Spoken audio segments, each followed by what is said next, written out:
बिस्मिल्लाहिर्रहमानिर्रहीम। आज हम चैप्टर 19 के शॉर्ट क्वेश्चंस करेंगे, उनके आंसर्स देखेंगे। अकॉर्डिंग टू स्मार्ट सिलेबस, हमारे सिलेबस में जो शॉर्ट क्वेश्चंस इंक्लूड हैं वो हैं 19.5, 6, 7, 8, 9, 10, 11, 12, 13, 14, 15, then 18, 19, 20, 22, 23, 24, 25 एंड 26। ये शॉर्ट क्वेश्चंस इंक्लूड हैं, तो इन्हीं को हमने डिस्कस करना शुरू करते हैं 19.5 से। 19.5 की स्टेटमेंट है, since mass is a form of energy, can we conclude that a compressed spring has more mass than the same spring when it is not compressed?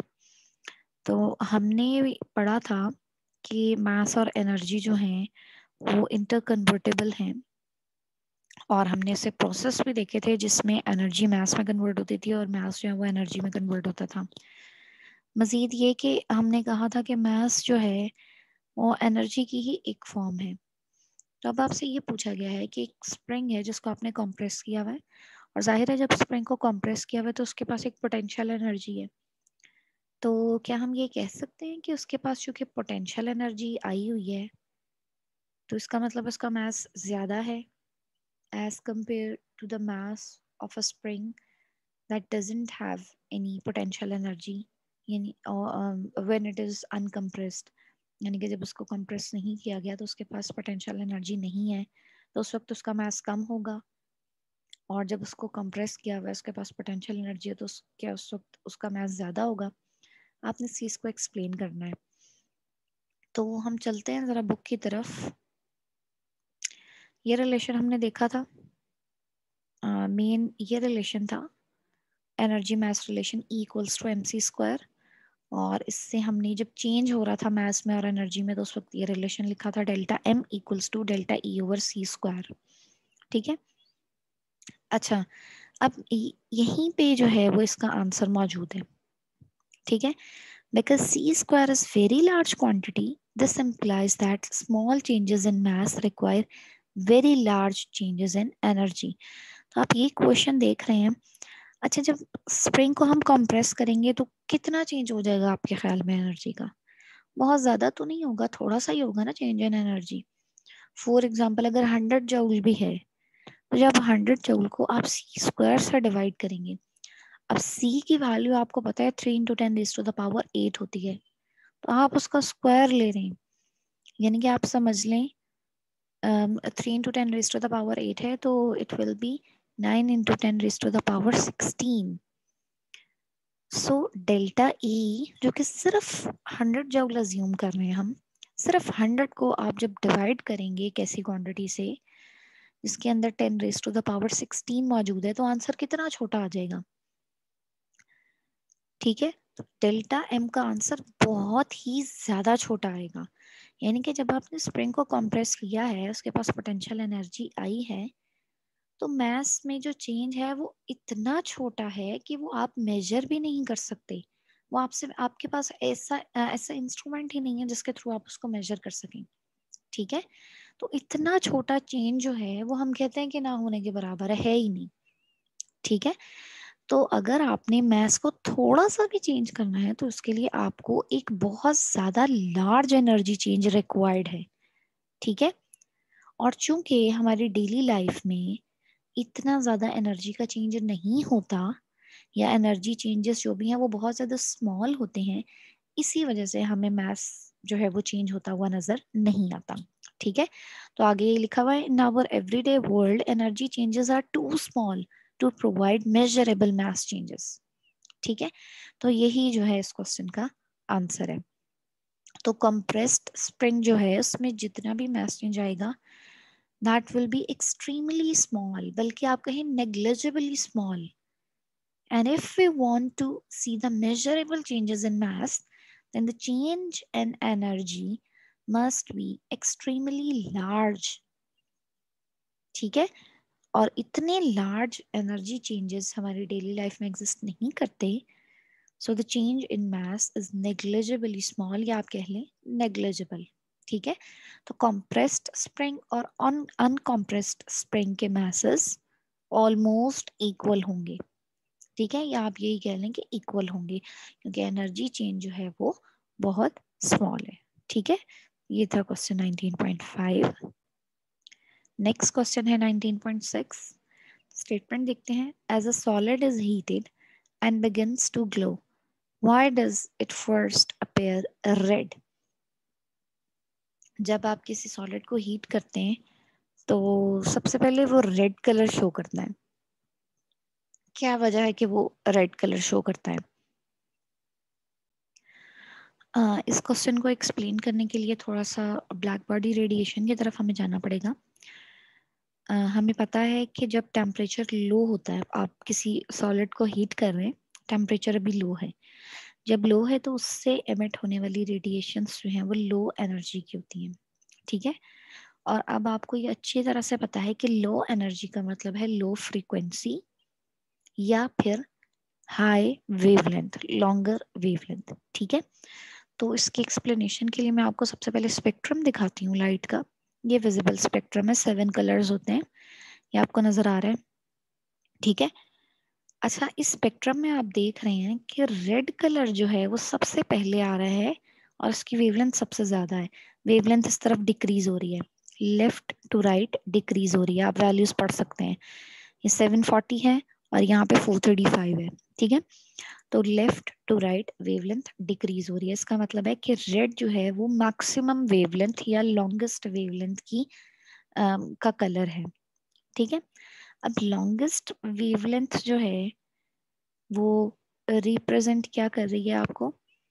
वो आपको रिप्रेजेंट कर रही है कि ये शॉर्टेस्ट फ्रीक्वेंसी है। ठीक है, लॉन्गेस्ट वेवलेंथ मतलब शॉर्टेस्ट फ्रीक्वेंसी है, और शॉर्टेस्ट फ्रीक्वेंसी का मतलब है मिनिमम एनर्जी। तो विजिबल लाइट के अंदर जो मिनिमम एनर्जी वाला कलर है या मिनिमम एनर्जी वाली वेवलेंथ है वो रेड लाइट होती है। ठीक है, तो जब आप किसी सॉलिड ऑब्जेक्ट को हीट करते हैं तो सबसे पहले रेड कलर निकलता है। ठीक है, सबसे पहले रेड कलर इसलिए निकलता है कि शुरू में टेम्परेचर लो होता है और लो टेम्परेचर पे लॉन्गर वेवलेंथ एमिट होती हैं तो वो रेड कलर की होती हैं। इस वजह से आपका ऑब्जेक्ट जो है वो सबसे पहले रेड कलर के साथ ग्लो करता है, फिर आहिस्ता आहिस्ता वो कलर जो है वो चेंज होते जाते हैं। ठीक है, so this is the reason for showing the red colour first. कि और क्या है कि रीजन क्या है कि लो टेम्परेचर पर सबसे पहले लॉन्गर वेवलेंथ एमिट होती हैं या लो एनर्जी की वेवलेंथ एमिट होती हैं। इस वजह से रेड कलर जो है वो सबसे पहले एमिट होता है। ठीक है, तो ये विजिबल स्पेक्ट्रम से आप एक्सप्लेन कर सकते हैं। ये इसका आंसर था 19.6 का। अब है 19.7। What happens to total radiation from a black body if its absolute temperature is doubled? अगर ब्लैक बॉडी से रेडिएशन एमिट हो रही हैं और इसका टेम्परेचर हम डबल करते हैं तो क्या होता है इसके साथ? तो ये देखते हैं हम। इसके आंसर के लिए सबसे पहले हम ब्लैक बॉडी रेडिएशन की तरफ चलते हैं, जिसमें हमने टेम्परेचर का और एनर्जी का रिलेशन पढ़ा था। जी, तो ब्लैक बॉडी रेडिएशन के कुछ रिजल्ट्स थे जो हमने ग्राफ से एक्सट्रैक्ट किए थे। उसमें एक स्टीफन बोल्ट्जमैन लॉ था जो ये लिखा हुआ है, E equals to sigma T power 4, where sigma was the constant, जिसको आपने बोल्ट्जमैन कांस्टेंट कहा था। ठीक है, ये रिलेशन है। अब आपसे कहा गया कि अगर टेम्परेचर डबल कर दें तो क्या होगा, तो यहाँ टेम्परेचर डबल करके देख लेंगे। तो इसकी एक एक्सप्लेनेशन मौजूद है नेट पर, वो मैं आपको दिखाती हूँ। ये देखें, ये रिलेशन है equals to sigma T power 4। अब टेम्परेचर आपने क्या कर दिया, डबल कर दिया। ठीक है, उसको आप प्राइम से रिप्रेजेंट कर रहे हैं, तो T prime equals to 2 times of original temperature या इनिशियल टेम्परेचर। तो इससे जो आपके पास एनर्जी आएगी उसको हमने E प्राइम कह दिया। तो ई प्राइम कैलकुलेट करते हैं, E prime equals to sigma T prime, और टी प्राइम की जगह हमने टी प्राइम पावर 4, तो टी प्राइम की जगह हमने 2t लगा दिए। अब इसको खोलें तो 2 पावर 4 आ जाएगी, ये एज इट इज आ जाएगा सिग्मा T⁴। अब सिग्मा T⁴ ऊपर लिखा हुआ है E के बराबर है, तो इसकी जगह E आ गया, और 2 पावर 4 जब आपने खोला तो 16 आ गया, तो E प्राइम क्या आई है 16E। तो इसका मतलब ये हुआ कि अगर आप ब्लैक बॉडी का टेम्परेचर डबल करते हैं तो जो टोटल रेडिएशंस हैं वो 16 टाइम्स इंक्रीज कर जाती हैं, या टोटल रेडिएशंस की जो एनर्जी है वो 16 टाइम्स इंक्रीज कर जाती है। ठीक है, तो सिर्फ डबल करने से आपने अपनी रेडिएशंस को 16 टाइम्स इंक्रीज करवा लिया। ठीक है, सो दिस वाज क्वेश्चन 19.7। अब है 19.8। A beam of red light and a beam of blue light have exactly the same energy. Which beam contains the greater number of photons? दो beam of light given है, एक red light है और एक blue light है, दोनों की energy same है, तो किस में ग्रेटर नंबर ऑफ फोटोन्स होंगे? अच्छा, दोबारा से मैं आपको विजिबल स्पेक्ट्रम दिखाती हूँ। ये देखिए, ये आपको ब्लू लाइट नजर आ रही है और ये आपको रेड लाइट नजर आ रही है।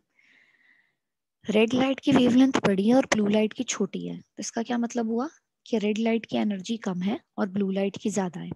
ठीक है, अब आपको ये कहा गया है कि इन दोनों की जो रेडिएशंस आप यूज कर रहे हैं उसमें रेड की और ब्लू की एनर्जी सेम है। अब अगर आपको ये कम एनर्जी को इसके बराबर करना है ब्लू वाली लाइट की, तो क्या करना पड़ेगा? इसके फोटोन्स बढ़ाने पड़ेंगे। ठीक है, रेड लाइट की एनर्जी कम है ना, तो आपने उसको ब्लू लाइट की एनर्जी के बराबर करना है, तो इसका मतलब है आपको इसमें नंबर ऑफ फोटोन्स बढ़ाने पड़ेंगे ताकि इसकी एनर्जी जो है वो ब्लू लाइट के बराबर हो जाए। तो लिहाजा किस रेडिएशन में, किस कलर में ज्यादा नंबर ऑफ फोटोन्स होंगे? रेड में होंगे। और क्या वजह है उसकी? क्योंकि इसकी एनर्जी कम होती है ब्लू लाइट से, तो ब्लू लाइट की एनर्जी के बराबर करने के लिए इसमें आपको ज्यादा नंबर ऑफ फोटोन्स रखने पड़ेंगे। ठीक है, तभी इन दोनों की एनर्जी जो है वो बराबर होगी। तो इसका क्या आंसर हुआ 19.8 का? कि रेड कलर में ग्रेटर नंबर ऑफ फोटोन्स मौजूद होंगे। है, तो आप इसको ऐसे ही थ्योरेटिकली एक्सप्लेन कर सकते हैं जैसे मैंने आपको बताया है, और इसको आप थोड़ा सा मैथमेटिकल फॉर्म भी इसकी बताएं साथ, कि E=H होता है या HC/λ होता है। फिर आप बताएं कि रेड की लेमडा जो है वो कम ज़्यादा है, तो इस वजह से उसकी एनर्जी जो है वो कम है, so it must have greater number of photons. ठीक है, एक नेट पर मुझे थोड़ी सी एक्सप्लेनेशन मिली है, अगर आपको वो सूट करती है, आपको समझ आती है तो आप वो करें। ये देखें, E=HC/λ लिखा हुआ है। ठीक है, और ये तो एक फोटोन की एनर्जी है ना, अगर आपके पास n नंबर ऑफ फोटोन्स हैं तो आप साथ n से मल्टीप्लाई कर देंगे तो टोटल एनर्जी आ जाएगी। ठीक है, तो यहाँ पे आ, आप रिलेशन बना सकते हैं नंबर ऑफ फोटोन्स का और वेवलेंथ का। ठीक है, क्योंकि विजिबल स्पेक्ट्रम में आपको वेवलेंथ नजर आ रही है, तो नंबर ऑफ फोटोन्स n को इधर ही रखें, लेमडा को दूसरी तरफ ले जाएं और e को यहाँ नीचे ले आएं, तो वो एक रिलेशन सा बन जाएगा n का। तो n और लेमडा में डायरेक्ट रिलेशन है, यानी कि जिसकी लेमडा ज्यादा होगी उसके फोटोन ज्यादा होंगे। तो फाइनली यही रिजल्ट निकलता है कि रेड की लेमडा यानी वेवलेंथ ज्यादा है तो उसमें नंबर ऑफ फोटोन्स भी ज्यादा होने चाहिए। ठीक है, तो ये मैथमेटिकली बताया गया है।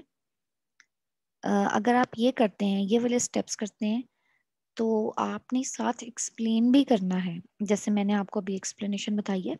ठीक है, तो दोनों चीज़ें जो हैं वो ज़रूरी हैं, थोड़ा सा आपने मैथमेटिकल फार्मूलाज भी दिखाने हैं और साथ इसको एक्सप्लेन भी करना है। खाली मैथमेटिकल स्टेप्स लिखने का मतलब ये नहीं है कि आप एक्सप्लेन नहीं करेंगे, आपने इसको थ्योरेटिकली भी एक्सप्लेन करना है। ऑलराइट, ये था क्वेश्चन 19.8। उसके बाद 19.9 इंक्लूड है आपके सिलेबस में या नहीं? Let me check, yes include है। 19.9 करने लगे हैं अब हम। तो स्टेटमेंट है 19.9 की, विच फोटोन रेड, ग्रीन और blue carries the most energy and momentum? तो फिर से आपका विजिबल स्पेक्ट्रम, कौन कौन से कलर हैं? Red, green and blue. Red, green and blue, ये आपको नजर आ रहे हैं। एनर्जी किसकी ज्यादा होगी? एनर्जी और वेवलेंथ चूंकि इनवर्सली रिलेटेड है, तो जिसकी वेवलेंथ शॉर्टेस्ट है उसकी एनर्जी हाईएस्ट होगी। ठीक है, तो आपको स्पेक्ट्रम में नजर आ रहा है कि ब्लू लाइट की वेवलेंथ जो है वो बाकी दोनों से ज्यादा छोटी है, तो इसका मतलब है इसकी एनर्जी क्या होगी, हाईएस्ट होगी। ठीक है, अब फिर आपने मोमेंटम का बताना है।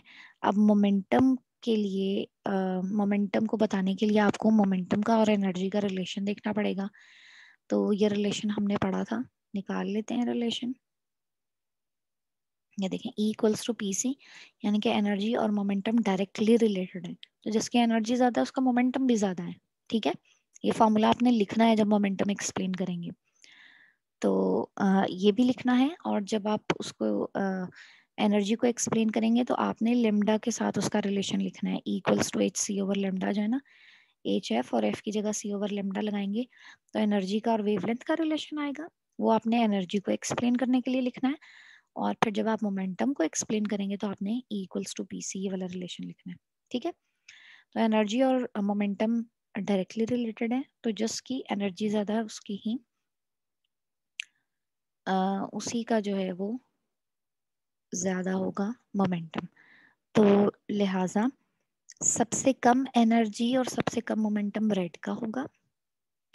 उसके बाद मिड में आ जाएगा ग्रीन कलर, इसकी ये कह लें मिडल वैल्यूज होंगी एनर्जी की और मोमेंटम की, और सबसे ज्यादा एनर्जी और मोमेंटम जो है वो ब्लू का होगा। ठीक है, तो ये इसका आंसर था कि सबसे ज्यादा एनर्जी जो एनर्जी और मोमेंटम जो है वो ब्लू लाइट का होगा। ठीक है, तो आपने इसको इसी तरह बारी बारी एक्सप्लेन करना है।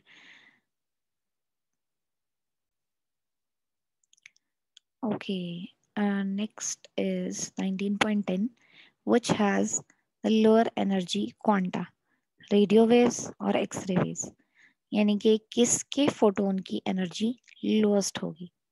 अब उसी तरह से जिस तरह हम विजिबल लाइट्स के कलर्स को एक्सप्लेन कर रहे हैं उसी तरह इनका भी कंपैरिजन होगा वेवलेंथ का। ठीक है, तो आप रिलेशन लिखेंगे E equals to H C over lambda, और कहेंगे कि जिसकी लेमडा जो है वो बड़ी है उसकी एनर्जी जो है वो छोटी होगी। ठीक है, यानी कि जो शॉर्ट वेवलेंथ वाली रेडिएशंस हैं उनकी एनर्जी जो है वो ज्यादा होगी, और जो लॉन्ग वेवलेंथ वाली रेडिएशंस हैं उनकी एनर्जी जो है वो कम होगी। तो हमने लोअर एनर्जी बतानी है, इसका मतलब है कि हमें longer wavelength sorry low energy बतानी है, तो इसका यस इसका मतलब है कि लॉन्गर वेवलेंथ जो है उसका उसको डिटरमिन करना है कि इन दोनों में से किसकी एनर्जी किसकी वेवलेंथ जो है वो लार्ज है, उसकी एनर्जी जो है वो स्मॉल होगी। तो अब रेडियो वेव्स हैं और एक्सरेज हैं, तो इसके लिए मैं आपको इलेक्ट्रोमैग्नेटिक रेडिएशंस का स्पेक्ट्रम दिखा देती हूँ। जी, तो ये इलेक्ट्रोमैग्नेटिक स्पेक्ट्रम है या इलेक्ट्रोमैग्नेटिक रेडिएशंस का स्पेक्ट्रम है। ये वाला आपने नहीं देखना क्योंकि ये सिर्फ विजिबल लाइट का है, आपने ये चीज देखनी है जहाँ पे ये वैल्यूज लिखी हैं। तो अगर आप नोट करें तो ये देखें, ये वेवलेंथ अपवर्ड जाते हुए वेवलेंथ छोटी हो रही है। ठीक है, यहाँ पे 10⁻⁷ है, यानी कि ये बहुत ज्यादा वेवलेंथ है, लॉन्गर वेवलेंथ है, और यहाँ पे 10⁻⁻14 है, तो ये वेवलेंथ जो है वो शॉर्ट हो रही है। ठीक है, तो अब इसमें हमारे पास कौन से दो ऑप्शंस थे, एक था रेडियो वेव्स और दूसरा था एक्सरेज। तो देखते हैं रेडियो वेव्स कहाँ है। ये देखें रेडियो वेव्स, ये सारी रेडियो वेव्स की कैटेगरी है, यहाँ शॉर्ट रेडियो वेव्स तक। तो आप देख रहे हैं कि इनकी जो वेवलेंथ मिनिमम वेवलेंथ है वो 10⁻⁻1 है, जबकि एक्सरेज की 10⁻⁻10 की रेंज में है। तो किसकी वेवलेंथ ज्यादा हुई, रेडियो वेव्स की वेवलेंथ ज्यादा हुई। ठीक है, तो इसका मतलब है कि रेडियो वेव्स की वेवलेंथ ज्यादा है तो उसकी एनर्जी जो है वो कम है। तो हमारा आंसर क्या होगा, तो आपने उसी तरह एक्सप्लेन करना है, एच सी ओवर लेमडा लिखना है, equals to H C over lambda and E is inversely proportional to lambda. फिर आपने कहना है कि wavelength of the radio waves is greater as compared to that of X-rays. This is why radio waves has low energy. ठीक है, low energy quanta. तो इसका answer जो है वो करेक्ट आंसर है रेडियो वेव्स, रेडियो वेव्स की lowest energy होगी। Right, so next is 19.11, Does the brightness of a beam of light primarily depend on the frequency of photons or the number of photons? आपने बताना है कि किसी light की जो brightness है वो किस चीज के ऊपर डिपेंड करी है, फ्रीक्वेंसी के ऊपर या नंबर ऑफ फोटोन्स के ऊपर। तो अगर आपको याद हो, जब हमने मॉडर्न फिजिक्स में अपना उसका पोर्शन शुरू किया था, ब्लैक बॉडी रेडिएशंस पढ़ी थी, उधर से हमने क्वांटा डिफाइन किए थे। पर जब फोटो इलेक्ट्रिक इफेक्ट पड़ा था उधर हमने डिस्क्राइब किया था कि इंटेंसिटी ऑफ लाइट जो है वो क्या चीज़ है, इंटेंसिटी या ब्राइटनेस कह लें। तो इंटेंसिटी ऑफ लाइट हमने कहा था कि it represents the number of photons. ठीक है, जितने ज्यादा फोटोन्स होंगे उतनी ज्यादा ब्राइटनेस होगी या इंटेंसिटी होगी लाइट की। और फ्रीक्वेंसी को हमने क्या कहा था कि frequency represents the energy of corresponding photon. ठीक है, तो फ्रीक्वेंसी आपकी एनर्जी को डिस्क्राइब करती है फोटोन की, जबकि नंबर ऑफ फोटोन्स जो है वो ब्राइटनेस को या इंटेंसिटी को डिस्क्राइब करते हैं। ठीक है, तो इस क्वेश्चन का क्या आंसर हुआ कि brightness of a beam of light depends on the number of photons. ठीक है, आपने थोड़ा सा बताना है कि नंबर ऑफ फोटोन्स जो है इंटेंसिटी को रिप्रेजेंट करते हैं, ब्राइटनेस को, और फ्रीक्वेंसी जो है वो एनर्जी ऑफ फोटोन को डिस्क्राइब करती है। ठीक है, लिहाजा ब्राइटनेस जो है बीम ऑफ लाइट की वो नंबर ऑफ फोटोन्स पर डिपेंड करती है। ठीक है, next is 19.12, when the ultraviolet light falls on certain dyes, visible light is emitted. Why does this not happen when infrared light falls on these dyes? दोबारा से spectrum की तरफ चलते हैं। यहाँ पे अल्ट्रावायलेट और इंफ्रारेड का कंपैरिजन समझ लें आया हुआ है। सॉरी, स्पेक्ट्रम ये था, इंफ्रारेड और अल्ट्रावायलेट। अच्छा, अब इसमें जो है ना आपको इंफ्रारेड ये नजर आ रहा है विजिबल से नीचे, और अल्ट्रावायलेट विजिबल से ऊपर नजर आ रहा है, और नीचे से ऊपर की तरफ वेवलेंथ शॉर्ट हो रही है। ठीक है, इसका मतलब है इंफ्रारेड लाइट की वेवलेंथ बड़ी है और अल्ट्रावायलेट की छोटी है। अगर हम एनर्जी की टर्म में बात करें तो इंफ्रारेड की एनर्जी कम है क्योंकि इसकी वेवलेंथ बड़ी है, और अल्ट्रावायलेट की एनर्जी ज्यादा है। ठीक है, तो अब आप अब ये जहन में बिठा लें कि इंफ्रारेड की एनर्जी कम है और अल्ट्रावायलेट की रेडिएशन सॉरी एनर्जी ज्यादा है। ठीक है, अब क्या होता है कि जब अल्ट्रावायलेट लाइट किसी डाइस के ऊपर फॉल कर रही है, डाइस के ऊपर फॉल करवाते हैं हम उसको, तो क्या होता है कि चूंकि उसकी एनर्जी हाई है, ठीक है, तो कुछ एनर्जी तो कंज्यूम हो जाती है, बाकी जो एनर्जी बचती है वो विजिबल रीजन में यानी कि जो बाकी एनर्जी बचती है और एमिट होती है वो विजिबल रीजन में लाई करती है। ठीक है, लेकिन जब इंफ्रारेड लाइट फॉल करती है, अब इंफ्रारेड की तो एनर्जी है ही कम।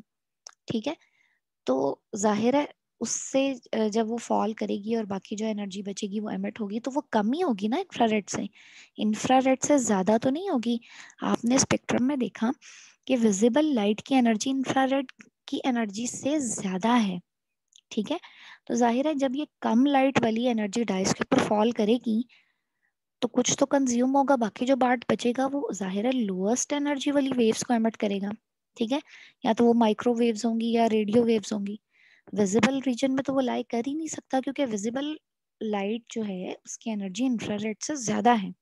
ठीक है, तो इस वजह से जब अल्ट्रावायलेट लाइट फॉल करती है तो चूंकि विजिबल लाइट उससे कम एनर्जी वाली है तो विजिबल लाइट एमिट हो जाती है, लेकिन इंफ्रारेड लाइट जब फॉल करती है तो जो रेडिएशंस एमिट होंगी वो उससे कम एनर्जी की ही होंगी, उससे ज्यादा वाली नहीं हो सकती।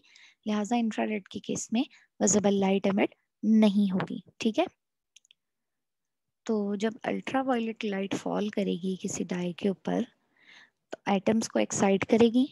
ठीक है, और जब वो डी एक्साइट होंगे तो उनसे एमिट होने वाली रेडिएशंस अल्ट्रावायलेट से लो एनर्जी की होंगी जो कि विजिबल रीजन में लाई करेंगी। ठीक है, जबकि इंफ्रारेड लाइट जब डाई के ऊपर फॉल करेंगे एटम को एक्साइट करेंगे, और जब वो एटम डी एक्साइट होंगे तो उनसे एमिट होने वाली एनर्जी इंफ्रारेड रीजन वाली लाइट से या इंफ्रारेड रेडिएशन से कम होगी जो कि विजिबल लाइट में फॉल नहीं करती। विजिबल लाइट की एनर्जी इंफ्रारेड की एनर्जी से ज्यादा होती है, इस वजह से विजिबल लाइट एमिट नहीं होती इस केस में। ठीक है, ये था 19.12। अब हम देखने लगे हैं 19.13 की statement. Will bright light eject more electrons from a metal surface than dimmer light of the same color? जी, तो इसका ताल्लुक भी ब्राइटनेस से समझ लें ब्राइट ब्राइट लाइट का मतलब है कि उसकी इंटेंसिटी ज्यादा है, ठीक है, और डिमर लाइट का मतलब है इंटेंसिटी कम है। अब दोबारा से अगर हम नए कॉन्सेप्ट, मॉडर्न फिजिक्स के कॉन्सेप्ट को याद करें, तो इंटेंसिटी का मतलब है नंबर ऑफ फोटॉन्स। इंटेंसिटी ज्यादा है, लाइट ब्राइट है, इसका मतलब है ग्रेटर नंबर ऑफ फोटॉन्स है। इंटेंसिटी कम है, लाइट डिम है, इसका मतलब है कम नंबर ऑफ फोटॉन्स है, लेस नंबर ऑफ फोटॉन्स है, ठीक है। अच्छा, तो अब क्या होगा कि जब ज्यादा फोटॉन्स वाली लाइट मेटल से स्ट्राइक करेगी तो ज्यादा इलेक्ट्रॉन्स एमिट होंगे, ठीक है। डिमर लाइट यानी कि कम फोटॉन्स वाली लाइट जब मेटल से स्ट्राइक करेगी तो जाहिर है कम इलेक्ट्रॉन्स एमिट होंगे, ठीक है। तो इसका मतलब ये हुआ कि ब्राइट लाइट ज्यादा इलेक्ट्रॉन्स एमिट करवाती है as compare to dimmer light. और क्यों करवाती हैं? क्योंकि ब्राइट लाइट की इंटेंसिटी ज्यादा है, इसमें ज्यादा नंबर ऑफ फोटॉन्स होते हैं, इसी वजह से ज्यादा ज्यादा फोटॉन्स हैं तो ज्यादा इलेक्ट्रॉन्स को स्ट्राइक करेंगे और ज्यादा इलेक्ट्रॉन्स जो है उसमें से एमिट होंगे, ठीक है। तो ब्राइट लाइट जो है it ejects more electrons from a metal surface than dimmer light of the same color, ठीक है। Next is 19.4. Will higher frequency light eject greater number of electrons than low frequency light? Same question है, लेकिन अब इसमें आपसे bright light की बजाय higher frequency और लोअर फ्रीक्वेंसी की लाइट पूछा गया है, ठीक है। अच्छा, अब हायर फ्रीक्वेंसी की लाइट है और लोअर फ्रीक्वेंसी की लाइट है, इसका क्या मतलब है? इसका मतलब है कि एक लाइट की एनर्जी ज्यादा है, यानी कि उसके अंदर जो फोटॉन्स मौजूद हैं उनकी एनर्जी ज्यादा है, और जो लो फ्रीक्वेंसी वाली लाइट है उसके जो फोटॉन्स हैं उनकी एनर्जी कम है, ठीक है। अब आपने बताना है कि ये दोनों लाइट, इन दोनों लाइट में से कौन सी लाइट ज्यादा नंबर ऑफ इलेक्ट्रॉन्स एमिट करवाएगी। तो अब इसकी एक्सप्लेनेशन ऐसी होगी कि फ्रीक्वेंसी ऑफ लाइट जो है वो एनर्जी को डिस्क्राइब करती है, नंबर ऑफ फोटॉन्स के साथ इसका कोई रिलेशन नहीं है, ठीक है। फ्रीक्वेंसी ऑफ लाइट अगर हाई है और एक लाइट की लो है लेकिन उनकी इंटेंसिटी सेम है, means both have the same number of photons, ठीक है। और जब नंबर ऑफ फोटॉन्स सेम है तो इसका मतलब है वो एक जितने इलेक्ट्रॉन्स को स्ट्राइक करेंगी और एक जितने इलेक्ट्रॉन्स जो है उनको इजेक्ट करेंगी, ठीक है। तो इसका मतलब ये हुआ कि फ्रीक्वेंसी चाहे हाई हो या लो हो, number of electrons emitted from some metal surface will be equal if the intensity of these two radiations या frequency is equal, ठीक है। तो दोनों लाइट जो है, दोनों फ्रीक्वेंसी की लाइट जो है वो same number of electrons emit करवाएंगी if they have the same intensity और the same number of photons, ठीक है। एमिट होने वाले इलेक्ट्रॉन्स जो हैं उनकी एनर्जी में फर्क होगा, ठीक है। यानी कि जो हाई फ्रीक्वेंसी वाली लाइट है उनसे निकलने वाले इलेक्ट्रॉन ज्यादा एनर्जेटिक होंगे as compare to those emitted from low frequency light, but the number of ejected electrons will be same, ठीक है। ये इसका आंसर होगा। साथ ही जरूर मेंशन करें कि if the intensity of these two lights are same, क्योंकि क्वेश्चन के अंदर नहीं बताया गया कि इंटेंसिटी सेम है या नहीं है, ठीक है।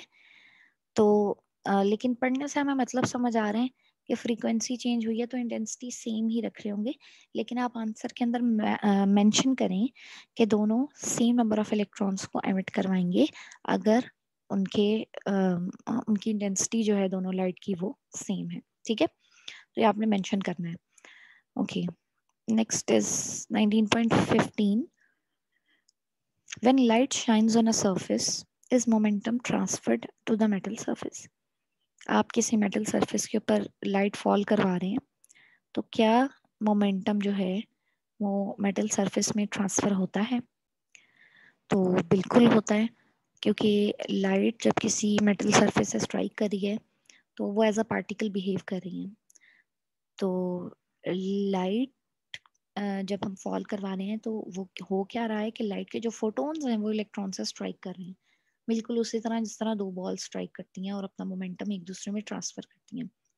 तो अब क्या हो रहा है कि जब लाइट फॉल कर रही है या शाइन कर रही है किसी मेटल सरफेस के ऊपर, तो एक्चुअली क्या हो रहा है, वो उसका उस लाइट का जो फोटोन है वो इलेक्ट्रॉन से स्ट्राइक कर रहा है, कोलाइड कर रहा है, और इस दौरान फोटोन और इलेक्ट्रॉन के जो मोमेंटम है वो शेयर होते हैं। फोटोन का जो मोमेंटम है, अब जब हम कहते हैं इलेक्ट्रॉन एब्जॉर्ब कर रहा है फोटोन को, तो एक्चुअली हम कहते हैं कि जो फोटोन का मोमेंटम है वो मेटल सरफेस के इलेक्ट्रॉन को ट्रांसफर हो गया। तो yes, when the light shines on a surface the momentum is transferred to the metal surface. और क्यों, उसकी रीजन हमने बता दी, क्योंकि light as a particle behave करती है। तो लाइट जब शाइन करवाते हैं किसी सरफेस पे, तो इसका मतलब है कि उस लाइट के फोटोन्स जो हैं वो कोलाइड कर रही हैं या स्ट्राइक कर रही हैं मेटल सरफेस के इलेक्ट्रॉन्स को, और इस कोलिजन के दौरान फोटोन जो है वो अपना मोमेंटम इलेक्ट्रॉन को ट्रांसफर कर देता है। ठीक है, इसी चीज को हम कहते हैं कि वो एब्जॉर्ब हो गया। तो यस, इसका आंसर ये होगा, और आंसर के साथ आपने इसको एक्सप्लेन भी करना है। ठीक है, जैसे मैंने आपको बताया। ये था क्वेश्चन 19.5, सॉरी 5 नहीं 15। नेक्स्ट 16 और 17 आपके सिलेबस में इंक्लूड नहीं है। एक दफ़ा चेक कर लेते हैं। 19.15 के बाद है, इधर भी देख लें, 18, 19, 20। ठीक है, ये 3 क्वेश्चंस इंक्लूड है। तो ये देखते हैं अब हम क्वेश्चंस। ये पेज लोड नहीं हो रहा, हम दूसरी फाइल से क्वेश्चंस देख लेते हैं। जी 19.8 करना, 18 करना था। 19.18 क्या है? Why don't we observe a Compton effect with visible light? हमने देखा था कि विजिबल लाइट के साथ फोटो इलेक्ट्रिक इफेक्ट होता है, एक्स रेस के साथ कॉम्पटन इफेक्ट होता है, और गैमा रेस के साथ पेयर प्रोडक्शन होती है। ठीक है, और उधर मैंने आपको रीजन भी बताई थी कि क्या रीजन है। विजिबल लाइट जो है ना वो थोड़ी सी लो एनर्जी की है। तो क्या होता है कि जब वो मेटल सरफेस के साथ स्ट्राइक करती है या इलेक्ट्रॉन के साथ स्ट्राइक करती है, तो इलेक्ट्रॉन उसको एब्जॉर्ब कर लेते हैं। ठीक है, एब्जॉर्ब करके जो थोड़ी बहुत एनर्जी बनती है उसकी काइनेटिक बचती है, वो काइनेटिक एनर्जी बन जाती है इलेक्ट्रॉन की। ठीक है, अब जब हम बात करते हैं एक्स रेज की, तो एक्स रेज के पास हाई एनर्जी है। तो क्या होता है कि वो जब इलेक्ट्रॉन्स के साथ स्ट्राइक करता है एक्स रेज का फोटोन, तो उसकी कुछ एनर्जी एब्जॉर्ब भी होती है। ठीक है, और काफी ज्यादा एनर्जी जो है वो उसको इलेक्ट्रॉन का पाथ चेंज भी करवाती है, उसको मोमेंटम भी प्रोवाइड करती है। ठीक है, जिससे इलेक्ट्रॉन जो कि रेस्ट पर मौजूद होता है वो समझ लें कि स्कैटर हो जाता है। ठीक है, तो इसी वजह से कॉम्पटन इफेक्ट विजिबल लाइट के साथ नहीं होता। ठीक है, विजिबल लाइट के साथ क्यों नहीं होता? क्योंकि विजिबल लाइट की एनर्जी कम है, और वो इतनी कम होती है कि इलेक्ट्रॉन उसको एब्जॉर्ब कर लेता है, उसके फोटोन को। ठीक है, उस एनर्जी को एब्जॉर्ब कर लेता है, और थोड़ी सी अमाउंट बचती है जो उसकी काइनेटिक एनर्जी बच जाती है, बन जाती है। तो इस वजह से कॉम्पटन इफेक्ट जो है वो विजिबल लाइट के साथ ऑब्जर्व नहीं किया जा सकता। उसके लिए विजिबल लाइट से ज्यादा एनर्जी रिक्वायर्ड होती है। ठीक है, इसमें क्या आंसर लिखा हुआ है? मिनिमम एनर्जी ऑफ फोटोन, नहीं, ये जो 0.51 मेगा इलेक्ट्रॉन वोल्ट लिखी है ना, ये हमने पेयर प्रोडक्शन में देखी थी। ठीक है, ये आंसर ठीक नहीं है। इसका आपने वो आंसर लिखना जो मैंने आपको बताया, कि विजिबल लाइट की एनर्जी कम होती है।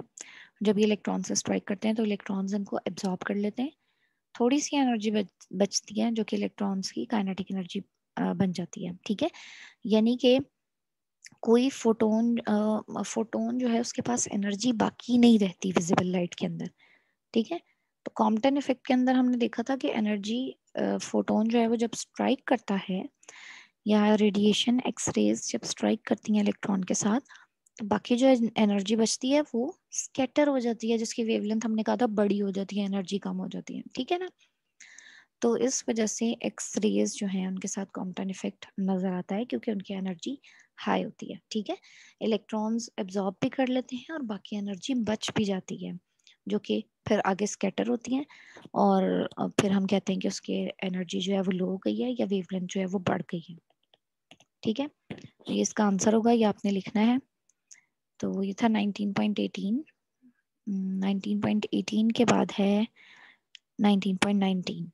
तो 19.19 भी यहीं से देखते हैं, वो पेज लोड नहीं हो रहा। Can pair production take place in a vacuum? Explain. अच्छा, पेयर प्रोडक्शन के अंदर हमने देखा था कि हमें एक हेवी न्यूक्लियाई जो है वो रिक्वायर्ड था। अगर आपको याद हो तो हमने कहा था कि पेयर प्रोडक्शन जो है वो एक हैवी न्यूक्लियस की मौजूदगी में होता है, ये देखिए, ठीक है। तो हैवी न्यूक्लियस एक्चुअली क्या कर रहा होता है पेयर प्रोडक्शन में? पेयर प्रोडक्शन देखिए, गैमा रेडिएशंस थी, ठीक है, वो जो है कन्वर्ट हुई थी मास के अंदर। अब वो मास के अंदर कैसे कन्वर्ट हुई थी, ये हैवी न्यूक्लियस का इसमें क्या रोल था, ये थोड़ा सा देखने की जरूरत है। तो ये देखें, ये यहीं पे लिखा हुआ है, इसी टॉपिक के अंदर लिखा हुआ है, हमने पढ़ा भी था। द इंटरैक्शन, वो जो गामा रेडिएशंस की इंटरैक्शन थी उसकी बात कर रहे हैं, usually take place in the electric field in the vicinity of a heavy nucleus as shown in figure, so that there is a particle to take up recoil energy and momentum is conserved। ठीक है, तो क्या हुआ था कि जब heavy nucleus मौजूद होता है ना, तो जो पार्टिकल्स होते हैं, यानी कि इलेक्ट्रॉन और पॉजिट्रॉन जो हैं, तो इलेक्ट्रॉन और पॉजिट्रॉन का जो मोमेंटम है उसको कंजर्व रखने के लिए हैवी न्यूक्लियस जो है वो रिक्वायर्ड होता है, ठीक है। इससे जो है रिकॉइल एनर्जी मिलती है, ठीक है, और रिकॉइल एनर्जी की वजह से जो है वो मोमेंटम कंजर्व रहता है। तो इस वजह से हैवी न्यूक्लियस जो है वो ज़रूरी है। तो जो आपका क्वेश्चन था आपका कि क्या पेयर प्रोडक्शन वैक्यूम में टेक प्लेस कर सकता है, तो नहीं, वैक्यूम में ये नहीं होगा, क्योंकि वैक्यूम के अंदर कोई ऐसी चीज नहीं है जो रिकॉइल एनर्जी और मोमेंटम को कंजर्व करवा सके, ठीक है। तो इस वजह से हैवी न्यूक्लियस की मौजूदगी जरूरी है। तो रिकॉइल एनर्जी होगी तभी मोमेंटम कंजर्व रहेगा, अदरवाइज नहीं। तो इस वजह से हैवी न्यूक्लियस की रिक्वायरमेंट जो है वो ज्यादा जरूरी है। अच्छा, नेक्स्ट क्वेश्चन हमारा कौन सा है सिलेबस में? 19.19 हमने कर लिया।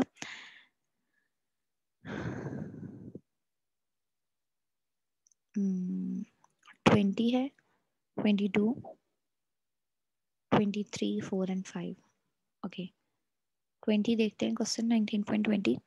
Is it possible to create a single electron from energy? Explain. नहीं, बिल्कुल पॉसिबल नहीं है, क्योंकि इस तरह अगर सिर्फ इलेक्ट्रॉन प्रोड्यूस होगा तो कंजर्वेशन ऑफ चार्ज जो है वो वैलिड नहीं रहेगा, ठीक है। तो इस वजह से चूंकि ऐसा हो ही नहीं सकता कि चार्ज जो है हम उसको कंजर्वेशन ऑफ चार्ज जो है हम उसको इग्नोर कर दें। खाली नेगेटिव चार्ज होगा तो इसका मतलब है कि नेगेटिव चार्ज प्रोड्यूस हो रहा है, एक न्यूट्रल चीज से एक नेगेटिव चार्ज प्रोड्यूस हो रहा है, तो ऐसा पॉसिबल नहीं है। तो न्यूट्रलिटी को बरकरार रखने के लिए नेगेटिव चार्ज के साथ एक पॉजिटिव चार्ज भी होना चाहिए, ताकि ओवरऑल नेचर जो है या ओवरऑल रिएक्शन जो है, प्रोडक्शन जो है वो न्यूट्रल रह सके, ठीक है। तो इस वजह से according to law of conservation of charge खाली इलेक्ट्रॉन प्रोड्यूस नहीं हो सकता। दूसरी इसकी रीजन है मोमेंटम, ठीक है। अभी हमने पिछले ही क्वेश्चन में कहा कि रिकॉइल एनर्जी होती है जिससे मोमेंटम कंजर्व रहता है, ठीक है। यानी कि एक इलेक्ट्रॉन के पास अगर एक डायरेक्शन का मोमेंटम है, तो दूसरा जो उसका पार्टिकल प्रोड्यूस हो रहा है जो कि पॉजिट्रॉन था, उसके पास उसके ऑपोजिट मोमेंटम होना चाहिए, ठीक है। उसके पास रिकॉइल एनर्जी होगी तो ऑपोजिट मोमेंटम होगा और मोमेंटम कंजर्व रहेगा। तो खाली इलेक्ट्रॉन है तो मोमेंटम भी कंजर्व नहीं होगा, ठीक है। तो law of conservation of charge और law of conservation of momentum जो है उसको बरकरार रखने के लिए, उसको मेंटेन करने के लिए, उसको ओबे करने के लिए इलेक्ट्रॉन के साथ उसका एक एंटी पार्टिकल मौजूद होना चाहिए जिसका चार्ज उसके ऑपोजिट हो, ठीक है, और जिसका मोमेंटम भी ऑपोजिट हो इलेक्ट्रॉन के, ताकि ये दोनों लॉज जो है वो सेटिस्फाई हो सके, ठीक है। 19.21 इंक्लूड नहीं है, ठीक है। 19.22 करने लगे हैं अब हम। 19.22 जी, 22 इंक्लूड है, 19.22 देखने लगे हम। If an electron and a proton have the same de Broglie wavelength, which particle has greater speed? अच्छा, इससे पहले थोड़ा सा डी ब्रॉगली हाइपोथेसिस है उसको हम याद करते हैं, रिवाइज करते हैं। क्या था कि वेवलेंथ जो थी associated with some particle is equal to H over P या एच ओवर एम वी, और पी जो है वो मोमेंटम था तो उसकी जगह हमने एम वी लिख दिया, ठीक है। अब हमें स्पीड का और वेवलेंथ का, सॉरी वेवलेंथ नहीं, मास का रिलेशन देखना है, ठीक है। क्योंकि पार्टिकल्स है ना, तो देखना है किसका मास ज्यादा होगा तो किसकी स्पीड जो है वो बेसिकली यहाँ मैस और वेवलेंथ का रिलेशन हमने लेना है। तो उसके लिए हमने क्या किया, सॉरी मैस और वेलोसिटी का रिलेशन लेना है। तो उसके लिए हमने क्या किया, वेलोसिटी को दूसरी साइड पर ले गए, आप चाहें तो मैस को ले जाएं, वो आपकी अपनी मर्जी है, ठीक है। तो वेलोसिटी को हम दूसरी साइड पर ले गए और मैस इधर ही रहा, एच और लेमडा। अगर हम इनको कांस्टेंट ले लें, क्योंकि कहा हुआ है कि सेम डी ब्रॉगली वेवलेंथ है, तो लेमडा कांस्टेंट ही आ जाएगा। तो एच ओवर लेमडा कांस्टेंट है, तो क्या बनता है, V is inversely proportional to mass. इसका मतलब है कि जिसका मैस कम होगा उसकी स्पीड ज्यादा होगी, जिसका मैस ज्यादा होगा उसकी स्पीड कम होगी, ठीक है।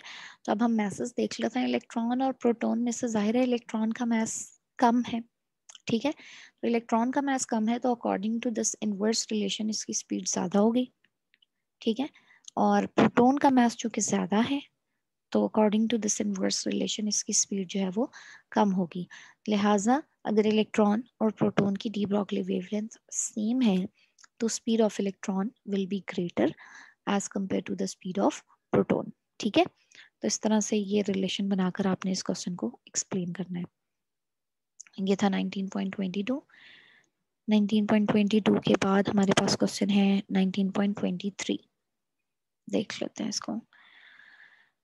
Why do not notice the de Broglie wavelength for a pitched cricket ball? Explain. Sorry, why we do not notice the de Broglie wavelength for a pitched cricket ball? Explain why. तो एक cricket ball के लिए आपको wavelength observe नहीं होती, क्या reason है? तो उसकी रीजन हमने जो इस टॉपिक के अंदर दो एग्जांपल्स पढ़ी थी, एक इलेक्ट्रॉन की और एक बुलेट की थी, ठीक है। तो वो जो बुलेट वाली एग्जांपल थी ना, बिल्कुल उसी का आंसर यहाँ पे भी फिट होता है। एक क्रिकेट बॉल जो है उसका मास बहुत ज्यादा लार्ज होता है, ठीक है। तो मास लार्ज होने की वजह से वेवलेंथ बहुत छोटी होती है, इतनी छोटी होती है कि हम उसको मेजर ही नहीं कर सकते। हमारे पास ऐसा इंस्ट्रूमेंट ही नहीं है जो उतनी छोटी वेवलेंथ को मेजर कर सके या डिटेक्ट कर सके।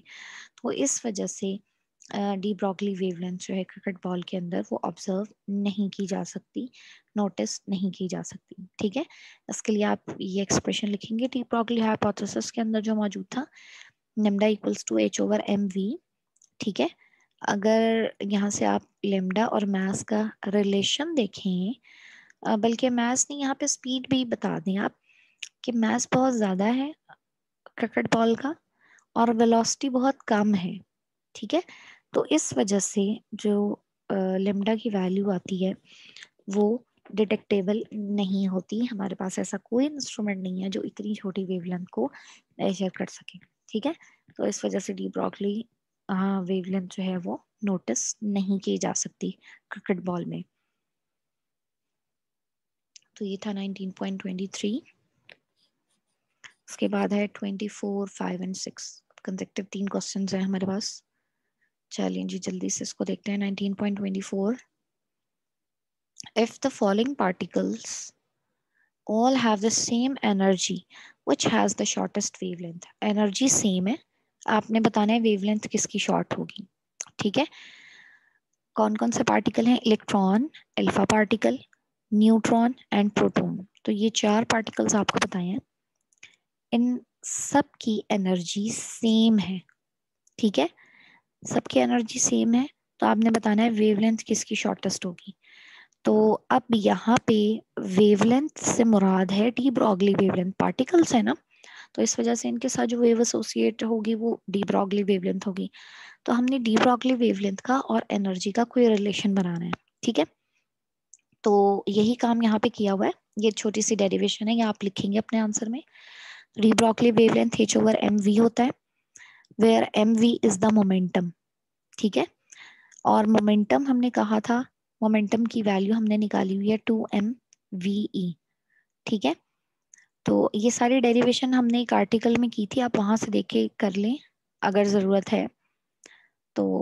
या अगर मैं आपको दिखा दूं डी ब्रॉगली हाइपोथेसिस जहां हमने पढ़ा था, ये देखें, ठीक है। ये mv equals to square root 2mve ऐसे निकला था। हमने कहा था kinetic energy is provided by the potential energy applied through some potential difference, वो VE थी। इसको हमने ऐसे सॉल्व किया था, ठीक है। ये स्टेप्स आप ऐड कर लें अपने आंसर के अंदर। ठीक है, इस तरह से ये ऐड कर लेंगे तो mv इसके बराबर आ जाएगा। ठीक है, फिर हमने क्या किया था, यहाँ पे तो खैर एनर्जी की इन्वॉल्वमेंट नहीं थी, हम अपने आंसर की तरफ वापस चलते हैं। ये स्टेप्स जो है उनके बाद हमारे पास ये आएगा। ठीक है, ये 2-3 स्टेप्स आप ऐड कर लें। उसके बाद आपको पता है वी जो है वो एनर्जी थी। ठीक है, तो वी की जगह एनर्जी लिख दी, ये देखें ई आ गया। अब आपको किसका रिलेशन चाहिए, एनर्जी का और वेवलेंथ का।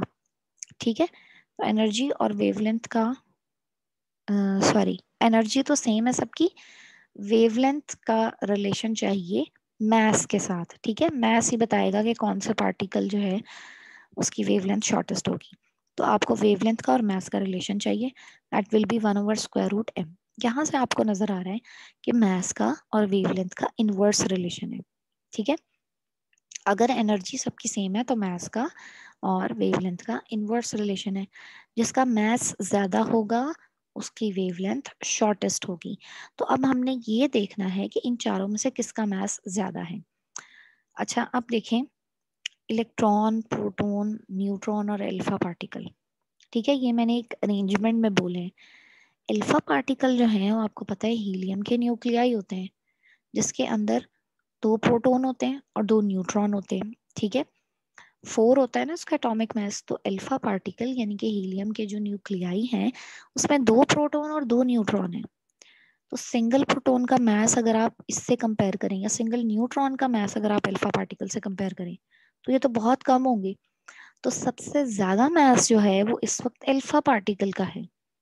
ठीक है, तो अल्फा पार्टिकल जो है वो हेवीएस्ट पार्टिकल है इन चारों के बीच में, इसका मास सबसे ज्यादा है।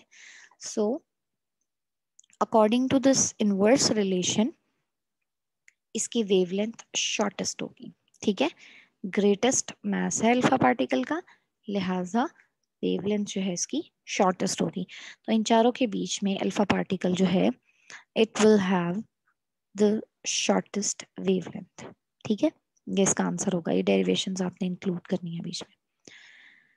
Next is 19.25, when does light behave as a wave, when does it behave as a particle. जी, तो ये हमने बड़ी डिटेल में डिस्कस किया था लेक्चर के अंदर कि कौन से प्रोसेस हैं जब लाइट वेव के तौर पे बिहेव करती है और कौन से प्रोसेस हैं जिसमें light as a particle behave करती है। तो जिन फिनोमेना में या जिन प्रोसेस के अंदर light as a wave behave कर रही थी वो थी interference, refraction, reflection, diffraction, polarization. ठीक है, और जब ये प्रोपेगेट कर रही होती है, प्रोपेगेट कर रही होती है तभी ये फिनोमेना होते हैं। ठीक है ना, तो प्रोपेगेशन के दौरान interference, diffraction, reflection, refraction, polarization, ये प्रोसेस हैं जिनके दौरान light as a wave behave करती है। ठीक है, और एज अ पार्टिकल कब बिहेव करती थी, फोटो इलेक्ट्रिक इफेक्ट में, कॉम्पटन इफेक्ट में, ब्लैक बॉडी रेडिएशन में। ठीक है, तो इन प्रोसेस के दौरान जब वो मैटर के साथ इंटरैक्ट कर रही होती थी तब ये एज अ पार्टिकल बिहेव करती थी। तो इसका आंसर है। Next is 19.16 sorry 19.26। 19.26 इंक्लूड है या नहीं है, yes it is included here in your syllabus. 19.26 है, what advantages an electron microscope has over an optical microscope। तो ये सारा हमने जो है ना जब हमने इलेक्ट्रॉन माइक्रोस्कोप पढ़ी थी तो ये हमने डिस्कस किया था। एक छोटा सा कंपैरिजन हमने बताया था और हमने कहा था कि क्यों इलेक्ट्रॉन माइक्रोस्कोप जो है वो बेटर है as compare to optical microscope. तो इस पैराग्राफ में वो सब कुछ लिखा हुआ है। ठीक है, बाकी जो यहाँ आपको दिखाया गया है ये रिजॉल्विंग पावर जो है उसको कंपेयर किया हुआ है। तो आप ये फॉर्मूला भी लिख लें, ये आपकी फर्स्ट ईयर की किताब में मौजूद है। ऑप्टिकल माइक्रोस्कोपी वाला जो चैप्टर है ऑप्टिकल इंस्ट्रूमेंट वाला, उसके अंदर जो आपने माइक्रोस्कोप पढ़ी थी, सिंपल माइक्रोस्कोप या कंपाउंड माइक्रोस्कोप, वहाँ रिजॉल्विंग पावर का ये फॉर्मूला मौजूद है। ठीक है, तो इससे अगर आप कंपेयर करें तो इसमें आपको एक फैक्टर नजर आ रहा है लेमडा। ठीक है, वेवलेंथ। तो चूंकि इलेक्ट्रॉन के साथ जो वेव एसोसिएट होती है उसकी वेवलेंथ छोटी होती है as compare to the wavelength of light, तो इस वजह से इसकी रिजॉल्विंग पावर जो है वो ज़्यादा अच्छी होती है। लेकिन इसमें सिर्फ रिजॉल्विंग पावर का कंपैरिजन नहीं आएगा, उसकी वजह से बेनिफिट नहीं है, बाकी और पॉइंट्स इधर लिखे हुए हैं। ठीक है, कि सारा आपने जो है उसमें एक्सप्लेन करना है। ठीक है, उसमें फिर लेंजेस भी नहीं यूज करने पड़ते आपको, सारा यहाँ लिखा है, ये आप देखकर लिखेंगे, ये हमने बड़ी डिटेल में डिस्कस किया था लेक्चर के दौरान। तो ये है 19.26 जी, बस हमारे शॉर्ट क्वेश्चंस यहीं तक है 19.26 तक। ठीक है, अगर आप 19.27 की स्टेटमेंट देखें, if measurements show a precise position for an electron, can those measurements show precise momentum also? Explain. तो ये बिल्कुल वही बात है जो हमने लेक्चर के दौरान डिस्कस की थी कि अनसर्टेनिटी प्रिंसिपल जो है वो कहता है कि पोजीशन और मोमेंटम जो है वो एक ही साथ एक्यूरेटली मेजर नहीं हो सकते। एक चीज एक्यूरेटली मेजर करते हैं तो दूसरी इनएक्यूरेट हो जाती है। ठीक है, एक में प्रेसिजन अच्छी करने की कोशिश करते हैं तो दूसरी में प्रेसिजन जो है वो कम हो जाती है। तो ये आपने वैसे तो ये आपके सिलेबस में इंक्लूड नहीं है, लेकिन आपको पता होना चाहिए, अगर आपको ये शॉर्ट क्वेश्चन आता है तो इसका आंसर जो है वो आपने इस तरह से कर देना है, जो हमने लेक्चर के दौरान डिस्कस किया था आपने वो इसमें लिख देना है। ठीक है, तो आज का लेक्चर यहीं तक था, हमारे शॉर्ट क्वेश्चंस कंप्लीट हो गए स्मार्ट सिलेबस के according. Thank you so much.